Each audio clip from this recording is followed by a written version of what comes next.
Hey guys, I was saving doing this video until the release of Black Widow, but due to how unpredictable the release schedule is, I thought I might as well just do this video now. So today I'll be ranking all 23 theatrically released Marvel Cinematic Universe films from worst to best. Please keep in mind that I'll be grading these as individual films rather than how they tie together with the others. In other words, I'm judging each film based on their own merits. But anyways guys, please remember to like, share and subscribe to The Young Cynics. Your support would be so great to keep this small channel growing.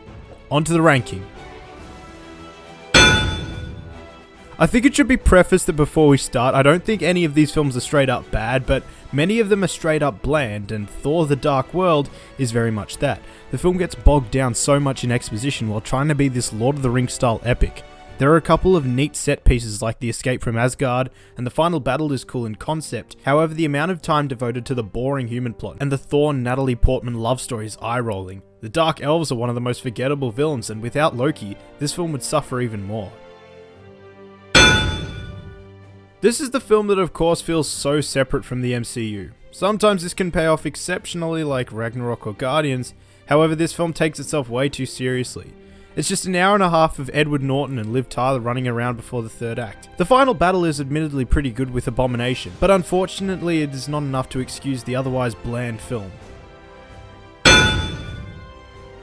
The film that should have hyped people up for Endgame and the continuation of Phase 4 comes in next. This honestly has been one of Marvel's biggest slip-ups. The film is extremely unengaging. Carol is one of the most cold, unlikable characters. All of the action suffers from the Lucy problem where you never feel like there's tension because the people she's fighting are all just cannon fodder and she's so overpowered. The songs are so on the nose. I think the I'm Just a Girl scene is one of the lowest points in the entire MCU. The film struggled at making you care for any of the characters, and I'm not going to get into any of the controversy, frankly, because it's stupid. It just gave a bunch of dweebs and their idiot followers months of bitching to do. This film simply never got off the ground. Ironic. Thor is fine. I like how they took what could have been this grand, massive story and scaled it right down. The love story is generic, of course, but it helps to understand Thor's character and give him a complete arc. Anthony Hopkins and Tom Hiddleston are great, and when you look back at this film, it's the first time the MCU takes that step towards the Infinity storyline. The problem is that there are these long stretches of the film which are just spouting off the strange exposition of this wacky world. And while they play it as straight as they should, the film often gets bogged down in the Odin sleeping and Thor done goofed up story. I have a soft spot for Iron Man 2. I love Mickey Rourke and Sam Rockwell, not because they have good characters, because they're fucking meme lords. The film does get stuck trying to set up the Avengers and future films, but at least it does a good job stripping back Tony's character with the relationship with his father and his obsession with the suits, as well as finding out about the greater world he lives in. It would have been great if the film had a bit more energy to it though. All the action scenes are just pew pew machine gun fights where they spout out so many one-liners that it's hard to take it seriously. Well, only a couple of months after the world had been shocked by Infinity War, and we were all excited to see what would follow, and what we got was it's not that this is a bad movie, it's just that this is one of the most underwhelming follow-ups ever. It's like if in Breaking Bad they followed Ozymandias with their prequel episode about the bike kid. The villains are weak, the comedy constantly falls flat, the car chase is fun, but everything else here is, well, lame. I'm not expecting earth-shattering, but at least make it good and memorable. This is the first controversial pick on the list, but this is a film I've never quite liked. The film is a gorgeous looking sight, but unfortunately I found the story extremely lacking and often uninteresting. The film has so many quips, and even in the most serious of scenes. The action was often so over the top and bizarre and focused more on the massive spectacle compared to the first film. It also lacked that camaraderie between the characters and felt more like a grand space opera rather than a small self-contained fun romp like the first one was. Doctor Strange has kind of a generic premise. Guy's a dick, guy gets in an accident, guy learns from his ways, dick guy becomes good guy, and it ends up just being like a superhero Doc Hollywood. But this film has an incredible visual style that really elevates it. The film is pretty slow and dull, but once you get to that street bending scene, it really picks up. I love the finale with the reverse destruction and the brilliant scene of annoying the bad guy into submission. It is flawed, but it's still a lot of fun. Black Panther has a great concept, good performances, some good action, however it's segmented into chunks of enjoyment for me. The first half is slow, boring and meandering with some real bad jokes and dated references. However, once Killmonger arrives in Wakanda, the film becomes fabulous. The film has this great social commentary on race relations and the ideals of revenge, as well as providing one of the MCU's best villains. Unfortunately, after that, the film falls apart with its third act, with the CGI rhinos and that terribly CGI'd final fight. Age of Ultron is fine, but could have been so much better. There are small glimpses of greatness in here, but unfortunately it gets clouded in a muddled plot, which seemed more focused on setting up Phase 3 rather than telling a simple cohesive story about Ultron, which would have been enough.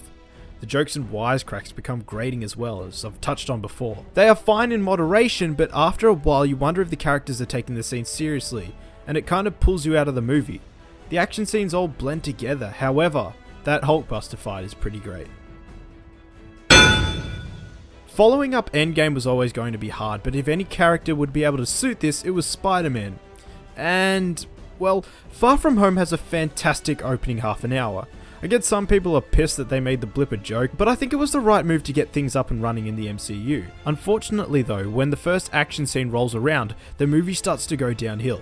The story is extremely predictable and the action lacks any tension, and it all blends together to feel very much the same. Just Spidey swinging around and punching drones. The teen drama lacks the overall comedic value of the first movie, however, the scenes of Mysterio's projections were incredible and one of the best MCU visual moments.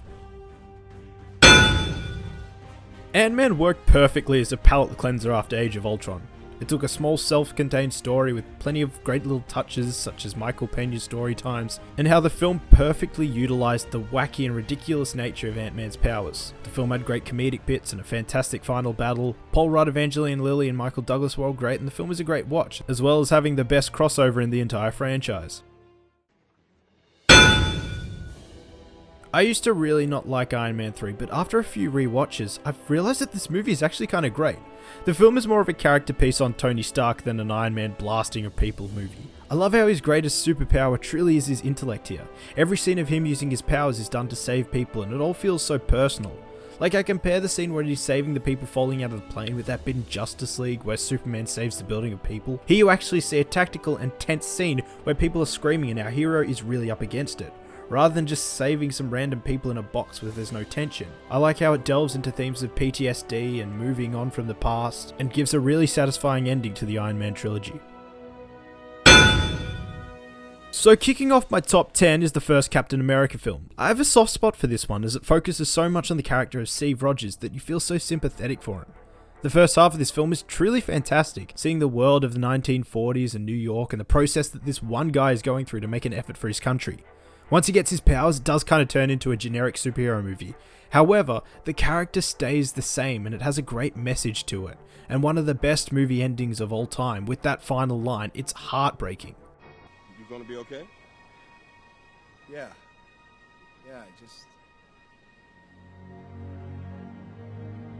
I had a date.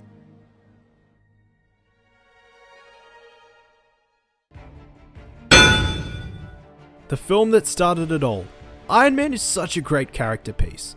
Once again, Robert Downey Jr.'s performance elevates the material and the action scenes are all fantastic. I love how much of the film is dedicated to the actual construction of the Iron Man outfit. The film has so many little setups and payoffs that are great, and you feel a lot of tension with Jeff Bridges' great performance. This film will forever serve as a prime example of how to properly start a cinematic universe, and not these other flops.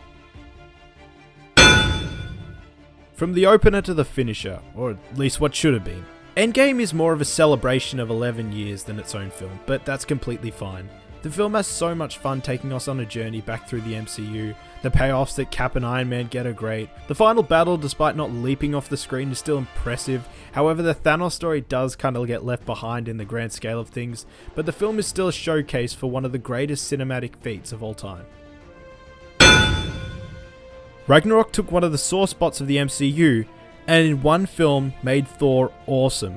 It took the elements from the first two films and threw them in the trash. They started from scratch. Thor all of a sudden was this charismatic funny guy with sexy short hair, the villains were cool, Jeff Goldblum was there, and the franchise had this whole new energy which has warranted a fourth film. This film is so colourful and imaginative, and it knows what to take seriously and what to poke fun at, leading to one of the most unique MCU films. While this film may not be my favourite Spider-Man film, because there are two others I think are slightly better, Spider-Man Homecoming is a perfect coming-of-age story. Feels like a superhero movie written by John Hughes with great themes of responsibility and growing up. The film has several clever action scenes, a genuinely surprising twist with the villain. Tom Holland gives a great performance, and it was the perfect film to reintroduce Spider-Man as someone who's not a 30-year-old hipster. Forget that. I'm not gonna talk about that. I'm gonna talk about me. Okay? What about you? It's impossible. I wish I could just. Well, we're waiting.